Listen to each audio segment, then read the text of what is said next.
যে অঙ্কটা আমরা করতেছিলাম, প্রথম রিকোয়ারমেন্ট কি ছিল? Use the simple costing system to prepare the product line profitable report for Amirul. Amirul কোম্পানির কি করো, আমাদের যে সিম্পল কস্টিং সিস্টেমে প্রফিটেবল প্রোডাক্ট লাইনটা দেখাও। তাহলে আগে প্রফিটেবল প্রোডাক্টটা বের করে নিতে হবে। Requirement on calculation table for profitable statement under simple costing system. প্রথমে financial date, bake goods, milk Frooti, juice, mathematical product আর টোটালের ঘর, পাঁচটা ছক কেটে নিলাম। এবার প্রথমে রেভিনিউ সমান এ ধরেছি, রেভিনিউ বসালাম। Bake goods 28,500, juice 31,500, mathematical product 26,000, total কত হয়েছে যোগ করে দিছি 28,500, 31,500, 26,000 যোগ করলে 86,900। এবার কস্ট অফ গুডস সোল্ড, অঙ্কের ভিতরে দেখেন কস্ট অফ গুডস সোল্ড দেওয়া আছে 19,000, 23,500, 17,000, টোটাল 60,000 টাকা।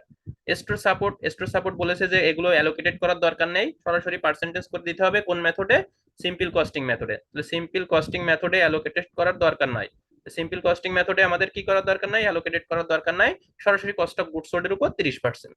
এই যে 19,000 এর উপর 30% করলে হয় 5,700, 23,500 উপর 30% করলে হয় 7,050, 17,500 উপর 30% করলে হয় 5,250, আর 60,000 এর উপর 30% করলে হয় 18,000। এবার টোটাল খরচ খরচ যোগ করো, 19,000 আর 5,700 যোগ করলে হয় 24,000, 23,500, 7,050 যোগ করলে হয় 30,550, 17,500 আর হচ্ছে 5,250 যোগ করলে হয় 22,750, 60,000 আর 18,000 যোগ করে টোটাল হয় 78,000। টোটাল কস্ট পেলাম, টোটাল রেভিনিউ পেলাম। রেভিনিউ তো আগেই ছিল এ, টোটাল কস্ট সমান বি। এখন দেখো অপারেটিং ইনকাম। ইনকাম বের করার সূত্র কি? অপারেটিং ইনকাম সমান সমান এ মাইনাস বি। তাহলে অপারেটিং ইনকাম বের করার সূত্র হচ্ছে এ, এ মানে রেভিনিউ, বি মানে total cost. Revenue 28,500 minus 24,700, 3,800, 31,000, 31,500 minus 30,550, 950, 26,000 minus 22,750, 3250, 86,000 minus 78,000, তাহলে থাকে 8,000। এবার হচ্ছে এটা পেলাম অপারেটিং ইনকাম এ মাইনাস বি দিয়ে। পার্সেন্টেজ অফ প্রফিটেবল ইনকাম বের করতে হবে এখন আমাদের। কি পার্সেন্টেজ অফ প্রফিটেবল ইনকাম কিভাবে বের করব? ইনকাম ভাগ রেভিনিউ গুণ 100। ইনকাম ভাগ রেভিনিউ গুণ 100। ইনকাম মানে ওই যে 28,500, রেভিনিউ সরি ইনকাম কত? এই যে 3,800 এ সি, আর ওই যে রেভিনিউ কি এ 28,500, তাহলে 3,800, এই যে ক্যালকুলেশন করে দিয়েছি 3,800 ভাগ 28,500 গুণ 100, 13.33। এরপরেরটাও ক্যালকুলেশন করে দিয়েছি 9,500, 950 ভাগ 31,500 গুণ 100, তাহলে 3.02%। তারপর একটা ক্যালকুলেশন করে দিয়েছি 3250 ভাগ 26,000 গুণ 100, 12.5। 8,000 ভাগ 86,000 গুণ 100, 9.30। ব্যাস, আমাদের 1 নম্বর রিকোয়ারমেন্টে profitable percentage of profitable income বের করা শেষ। প্রোডাক্ট লাইনটা আমরা 2 নম্বর রিকোয়ারমেন্ট করে দেখাবো। এখন আমরা 2 নম্বর রিকোয়ারমেন্টে যাব। খুব মনোযোগ দিয়ে শুনবেন 2 নম্বর রিকোয়ারমেন্টটা। এখন আমরা কয় নম্বর রিকোয়ারমেন্টে যাব? রিকোয়ারমেন্ট 2 তে বলছে এবিসি সিস্টেমে আপনারা কি করব? প্রফিটেবল প্রোডাক্ট লাইনটা বের করব। Requirement to calculation table for system under ABC costing. Financial date, book, bake good, milk Frooti juice, mathematical product আর টোটাল, পাঁচটা ঘর কাটলাম। প্রথমে রেভিনিউ সমান বড় হাতের এ ধরেছি, রেভিনিউর ঘরে 28,500, 31,500, 26,000, টোটাল যোগ করে হয় 86,000 বসালাম। কস্ট অফ গুডস অঙ্কে দেওয়া আছে 19,000, 23,500, 17,500, টোটাল 60,000। অর্ডারিং কস্ট এখানে এখন ভাগ করতেছি, আর আগে ভাগ করি নাই। এটাই হচ্ছে পার্থক্য এবিসি আর সিম্পলের ভিতরে। যখন সিম্পল মেথড বলেছিল তখন টোটাল প্রোডাক্টের যে স্টোর কস্টটা ছিল, স্টোর সাপোর্ট কস্ট, সেটা আমরা এখানে বসাই দিয়েছিলাম, অথবা কস্ট অফ গুডস সোল্ড এর উপর 30% কেটেছিলাম। এখন এইখানে কি করতে হবে? এইখানে আমাদের টোটাল যে খরচগুলো হয়েছে, এই যে দেখেন order cost, delivery cost, self stock আর কাস্টমার সাপোর্ট, এইগুলো সব এখন ভাগ ভাগ করে আমাদের এবিসি কস্টে বসাই দিতে হবে। এই হচ্ছে পার্থক্য। দেখেন অর্ডার কস্ট কত ছিল? বলেছে যে 30 টাকা হচ্ছে বেক ফুডের জন্য, 25 টাকা হচ্ছে মিল্ক ফ্রুটের জন্য, আর 13 টাকা হচ্ছে ম্যাথমেটিক্যালের জন্য। এখন প্রত্যেকের জন্য খরচ হবে কত? অর্ডার 50 টাকা পার অর্ডার। তাহলে 30 গুণ 50, 25 গুণ 50, 13 গুণ 50। এই যে দেখেন অর্ডার কস্ট 30 গুণ 50, 25 গুণ 50 আর 13 গুণ 50, টোটাল হচ্ছে 1500, 1250, 650, যোগ করলে হয় 3400। সেম ভাবে ডেলিভারি, ডেলিভারির জন্য বলছে 98, 98, 36 আর 128। প্রত্যেক ডেলিভারির জন্য চার্জ কত? 40 টাকা। তাহলে 98 গুণ 40, 36 গুণ 40 আর 28 গুণ 40। ওকে, তাহলে এখন আমরা সেই কাজ করব। এই যে দেখেন 98 গুণ 40, 98 গুণ 40, 36 গুণ 40 আর 28 গুণ 40, ক্যালকুলেশন করলে 2920, 1440 বা 1120, আর মোট হচ্ছে 6,480। এরপর হচ্ছে সেলফ স্টকের জন্য 183, 166 আর 24। খরচ কত? সেলফ স্টকের জন্য পার আওয়ার হচ্ছে 10 টাকা। তার মানে 183 গুণ 10, 166 গুণ 10 আর 24 গুণ 10, টোটাল 1830, 1660, 240, টোটাল যোগ করলে হয় 3730। বাকি আছে আরেকটা কি, কাস্টমার সাপোর্ট। এই যে কাস্টমার সাপোর্ট দিয়েছি, এই কাস্টমার সাপোর্টের জন্য আমার খরচ হবে কত? 0.10। এই কাস্টমার সাপোর্টের জন্য আমার 0.10 আইটেম, এক একটা সোল্ডের জন্য 0.10 পয়সা দিতে হবে। তাহলে 15,500 গুণ 0.10, 20,500 গুণ 0.10, 7,900 গুণ 0.10। সুন্দর। তাহলে দেখেন কাস্টমার সাপোর্ট 15,500 গুণ 0.10, 20,500 গুণ 0.10, 7,900 গুণ 0.10, ক্যালকুলেশন করলে 1550, 2050, 790, টোটাল 4390।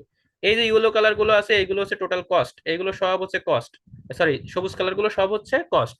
এই কস্ট গুলো এখন টোটাল যোগ করলো সেটাকে আমরা বি ধরবো। টোটাল কস্ট সমান বড় হাতের বি, যোগ করো 27,800 হয়, এই টোটাল 23,500, 1200, 1400, এই কলাম যোগ করলে হয় 29,900, এটা যোগ করলে হয় 20,300, আর টোটাল এগুলো যোগ করলে হয় কত? 60,000, 3400, 6,480, 3700 আর 4390 যোগ করলে 78,000। টোটাল বি পেলাম, টোটাল এ পেলাম। এখন অপারেটিং ইনকামটা বের করতে হবে। রেড কালার করে দিয়েছি সি। সি সমান সমান অপারেটিং ইনকাম। বের করার সূত্র কি? এ মাইনাস বি। এ মানে কি রেভিনিউ, বি মানে কি কস্ট। তাহলে এ হচ্ছে 28,500, বি হচ্ছে 27,800, এই যে বাদ দিলে থাকে 700। তারপরে হচ্ছে পরের ঘরে 31,500, 29,900, 1600। তারপরের ঘরে 26,000, 20,300, 5,700। তারপরের ঘর সেম ভাবে 86,000 মাইনাস 78,000 থাকে 8,000, red colour. Total operating income পেলাম। এখন যে কাজটা করতে হবে, পার্সেন্টেজ অফ প্রফিটেবল ইনকামটা বের করতে হবে। পার্সেন্টেজ অফ প্রফিটেবল ইনকামটা বের করো। খুবই সুন্দর, পার্সেন্টেজ অফ প্রফিটেবল ইনকামটা বের করতেছি। সূত্র কি?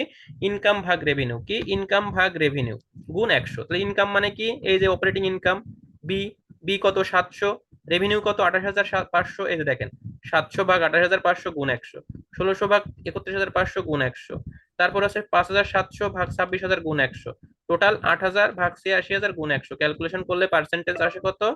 ক্যালকুলেশন করলে পার্সেন্টেজ আসে হচ্ছে 2.46, 5.07 আর 21.72 আর হচ্ছে 0.30।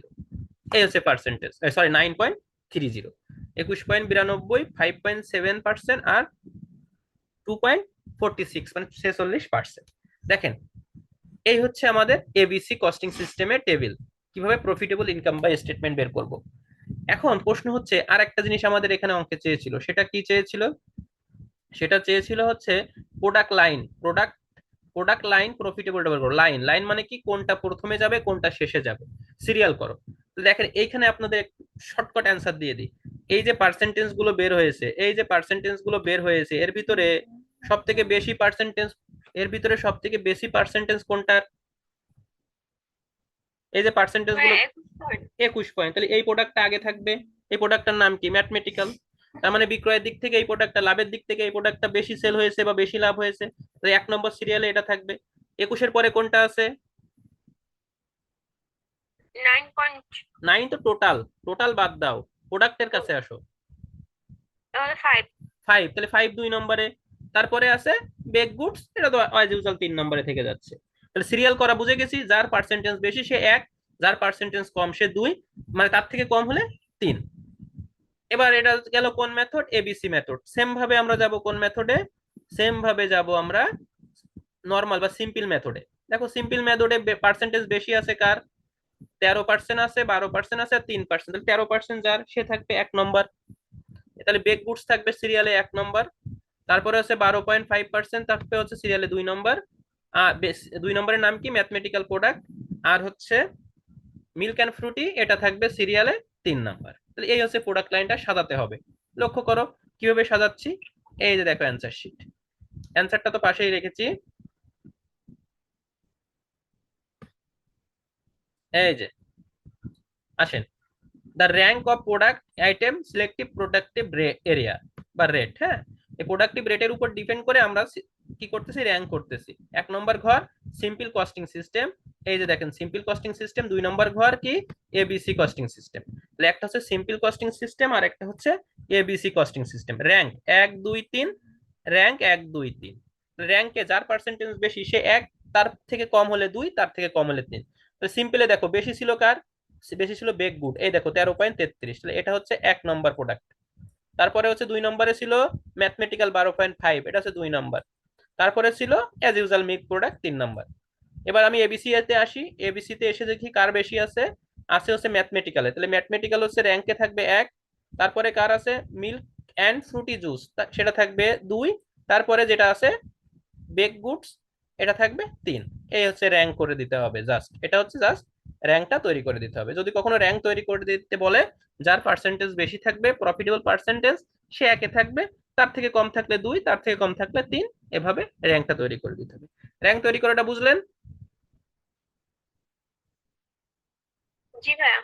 আচ্ছা, এই পুরো অঙ্কটা নিয়ে কোনো